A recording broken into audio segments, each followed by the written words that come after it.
Tukizungumza ukweli na uhakika, ukweli na uwazi, yani tukienda mbali tukadadavua na kunyambua vitu ambavyo vipo, yani Young Africans dirisha kubwa la usajili wamefeli.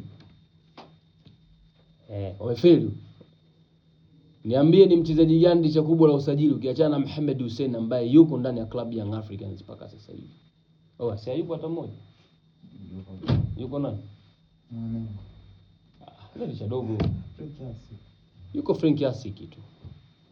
Lakini wengine wote wakina Bobo Boyel, wote wakina Mamadou Dombia, wote wakina Celestine Ekua, wakina unamzungumzia pia nani Franki?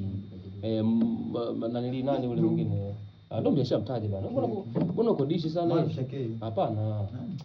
Ajui huyu Franki. Lakini unakuja kuona kwamba Young Africans dirisha kubwa la usajili wamefeli. Na kinachobeba mpaka sasa hivi ni kwamba Young Africans wana wachezaji ambao tunasema kwamba msimu uliopita walikuwa bora, ambao sasa hivi ndio wanaifanya Young Africans na kuwa hai, yanapata matokeo mazuri, kina Pacome Zouzoua, kina Mudathir, kina Duke Abuya, unazungumzia wale wakina Prince Dube, bado hivyo hapo kina Clement Mzize.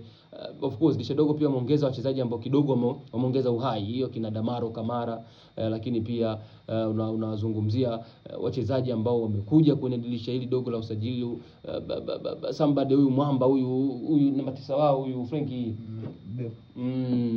yes, nani anaitwa? Dep, mzee wa kudep. Lakini dirisha kubwa la usajili Young Africans wamefeli. Yani kuliko hata Simba. Unajua Simba dirisha kubwa mfanikiwa sana. Sema basi tu hajatulia. Yani kuna vitu vijakaa sawa.